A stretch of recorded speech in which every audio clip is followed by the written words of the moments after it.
জি মোহতারাম।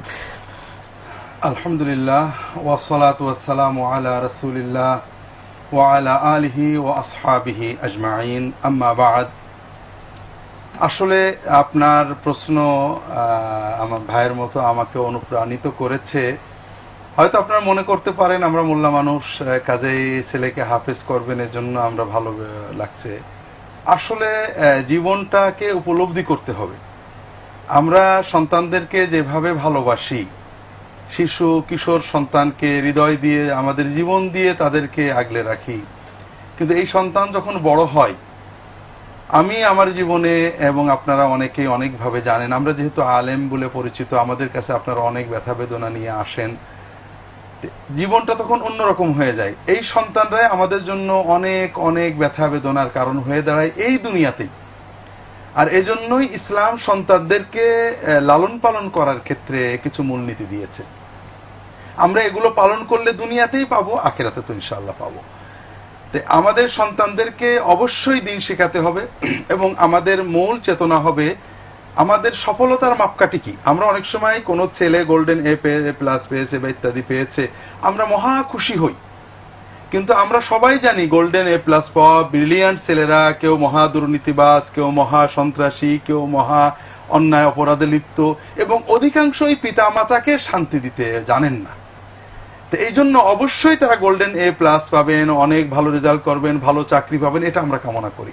পাশাপাশি সন্তানেরা যেন মানুষ হয়, তারা যেন অন্তত আল্লাহকে চেনেন, আর আল্লাহকে চিনলে আখিরাত চিনবেন, আখিরাত চিনলে নৈতিকতা ভালো হবে, পিতা মাতাকে চিনবেন, ভালো মানুষ হবে। আর এই জন্য বিভিন্ন পথ রয়েছে। আপনি যেটা বলেছেন, আজকে শুধু এটুকুই বলবো যে আমাদের সন্তানরা কোরআনে হাফেজ হবেন, কোরআন বুঝতে শিখবেন, এটা অত্যন্ত বড় পাওয়া।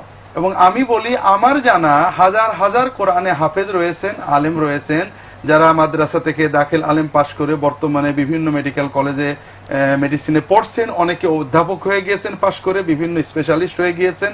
কাজেই আপনার ছেলের হাফেজ হওয়া বা আলেম হওয়া এটা ভবিষ্যৎ জীবনের সফলতার জন্য কোনো অন্তরায় নয়। কিন্তু ওই হাফেজ এবং আলেম ছেলে যখন যে কোনো কর্মেই থাক, ওই ছেলে আপনাকে চিনবে, আল্লাহকে চিনবে, সৎ থাকবে, দুনিয়া আপনি তার থেকে শান্তি পাবেন, আখিরাতে ইনশাআল্লাহ ওই ছেলের সাথেই জান্নাত আপনার নসিব হবে। তবে বোন, এখানে কয়েকটা বিষয় আপনাকে বলতে হবে যেটা আপনি পরামর্শ চেয়েছেন। প্রথম কথা, হেফজ করার জন্য আল্লাহর কোরআন একটা মিরাকল, যেটা আমরা জানি মুআজিজা, অলৌকিক মুআজিজা। অনেক সময় অনেকে বলেন কোরআনের মতো বই হয়তো লিখে ফেলা যায়, অথবা হতেও পারে। আসলে এটা খুব সিম্পল ব্যাপার। কোরআনের মতো বই আপনি লিখে দেন, আপনি যে ভাষায় চান, আর সেই ভাষা বোঝে না এমন একজন মানুষকে দেন, 50 বছরে এটাকে মুখস্থ করবে, পারবে না। আমরা বাংলা ভাষায় রবীন্দ্রনাথ ঠাকুরের ভালোবাসেন এরকম অগণিত সাহিত্যিক আছেন। তার গীতাঞ্জলি একটা যুগোত্তীর্ণ, কালোত্তীর্ণ একটা কাব্যগ্রন্থ। এই ছোট্ট কাব্যগ্রন্থটা প্রথম থেকে শেষ পর্যন্ত মুখস্থ রেখেছেন এমন কোন সাহিত্যিক আপনি পাবেন না। কিন্তু আল্লাহর কোরআন 600 পৃষ্ঠার বিশাল গ্রন্থ, এটা মুখস্থ রেখেছে এমন 9 বছরের বালক বালিকা আপনারা অনেক পাবেন, যারা মাতৃভাষায় কথা বলতে আটকে যায়, কিন্তু যখন কোরআন পড়ে তখন মনে হয় হারাম শরীফের ইমাম সাহেব কোরআন তেলাওয়াত করছে। এটা একটা জীবন্ত মিরাকল, জীবন্ত অলৌকিক। এই জন্য সন্তানদেরকে হাফেজ করা খুবই সিম্পল। আপনার সন্তান 2 থেকে 3 বছরে পুরো কোরআন হেফজ করবে। তবে এজন্য আমাদের উচিত হবে, প্রথম কথা, সন্তানকে অন্তত 3-4 পর্যন্ত, না হলে অন্তত 3 পর্যন্ত পড়ানো, এবং 3 পর্যন্ত পড়ানোর ফাঁকে একটু আরবি পড়ানো, এটা দরকার। এরপরে আপনি 3 পাস করার পরে যখন সন্তানের বয়স 9-10 হয়ে যাবে, অন্তত সে 24 ঘন্টা একটা রুটিনে থাকার মতো অভ্যস্ত হয়ে যাবে, তাকে একটা ভালো হেফজখানায় দেবেন। আমাদের সমাজের অনেক মা বাবা আলেমদের কথায় প্রভাবিত হয়ে মনের ভালো আবেগে সন্তানকে হেফজখানায় দিয়ে আসেন, কিন্তু তিনি মনে করেন আমার দায়িত্ব শেষ। আসলে বোন, এখানেই শেষ হয় না। আমরা আলেমরা অনেক সময় দায়িত্ব অবহেলা করি। হেফজখানার মান কেমন, পড়া কেমন হচ্ছে, শুধু আপনার মনের আবেগ আর সন্তানকে হেফজখানায় দেওয়া নয়, সন্তানকে প্রতিনিয়ত আপনার সবচেয়ে মূল্যবান টাকা যেমন গুনে রাখেন, গুছিয়ে রাখেন, ব্যাংকে রাখেন, আপনার সন্তানকে প্রতিদিন যে দেখতে হবে কি পড়ছে, প্রতিষ্ঠানের মান কেমন, এবং আল্লাহর কাছে সবসময় দোয়া করতে হবে যে আল্লাহ আমাকে আলেমের পিতা, আলেমের মাতা, হাফেজের পিতা, হাফেজের মাতা করুন। তাহলে প্রথম কথা, আপনার ছেলেকে অন্তত 3-4 পর্যন্ত, না হলে অন্তত ন্যূনতম 3 পর্যন্ত তাকে ক্লাসে পড়ান, যে কোনো ভালো মাদ্রাসা হলে ভালো হয়। এরপরে 3 পরে তাকে আপনি কোনো ভালো হেফজখানায় দেবেন, যেটা খুব একটু পয়সা খরচ হলেও মানসম্পন্ন পড়ায় অনেক প্রতিষ্ঠান ঢাকায় আছে, অন্যান্য জায়গাও আছে। প্রয়োজনে আপনারা ব্যক্তিগতভাবে আমাদের সাথে যোগাযোগ করবেন। তৃতীয়ত, হেফজোখানায় আপনার ছেলে মেয়েকে ফলো আপ করবেন যে কেমন পড়ছে। যদি আপনার ছেলে 2 বছর থেকে 3 বছরে হেফজ করতে না পারে, তাকে জোর দেবেন না, কারণ তাহলে বুঝতে হবে তার জন্য পূর্ণ হেফজ হয়তো সম্ভব নয়। তাকে দ্রুত 2 থেকে 3 বছরের ভিতরে তাকে দ্রুত হেফজ করে তাকে প্রাথমিক সাময়িক পরীক্ষা দেওয়াই দেন, তাতে সে তার বন্ধুদের চেয়ে বড় জোর 1 থেকে 2 বছরের কম বেশি হবে, কিন্তু সে হাফেজে কোরআন হয়ে যাবে। আমরা আসছি আরেকটি প্রশ্ন নিয়ে।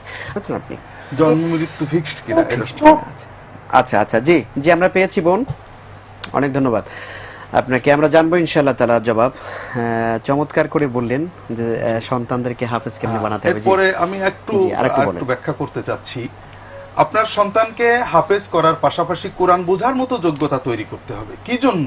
আপনার সন্তানের সাথে আমরা যদি মনে করি যে এই আমাদের সরকার নিয়ম করে দেবেন যে বাংলাদেশের আকাশ বাতাসে বার্ড ফ্লু বা সোয়াইন ফ্লু ঢুকবে না, এটা অবাস্তব চিন্তা, ঢুকবেই। ঠিক আমরা যদি মনে করি যে আমাদের আকাশে দিয়ে কোনো অপসংস্কৃতি ঢুকবে না, এটা অকল্পনীয়, ঢুকবে। তাহলে আমাদের বাঁচার উপায় কি? আমাদের টিকা নিতে হবে, প্রতিরোধক নিতে হবে। আপনার সন্তান এই যে বর্তমান বিশ্বে আকাশ সংস্কৃতির যুগে অপসংস্কৃতি, অশ্লীলতা, বেহায়াপনা, হিংস্রতা, ভায়োলেন্স, এর থেকে আপনার সন্তানকে বাঁচাতে তাকে কোরআনের টিকা দিতে হবে। আপনি যদি সন্তান একটু কোরআনটা বুঝতে পারে, এই জন্য কোরআন যাকে হাফেজ করবেন তাকে অবশ্যই চেষ্টা করবেন অন্তত কিছু ক্লাস মাদ্রাসায় পড়ানো। 5 সমাপনী দিয়ে কিছু ক্লাস 8 পর্যন্ত সে মাদ্রাসায় পড়লো। যদি আপনার ইমান এখানে জোর পায়, আপনি তাকে আলেম করার চেষ্টা করেন। আমার বিশ্বাস, আমার একিন অনুযায়ী আলেম হওয়ার সে বড় সফলতা নেই। আপনারা জানেন ডাক্তার জাকির নায়েক অনেক পরিচিত ব্যক্তিত্ব, ভালো মন্দ যাই হন না কেন, তিনি যদি একজন ডাক্তার হতেন তো একজন ডাক্তারই হতেন।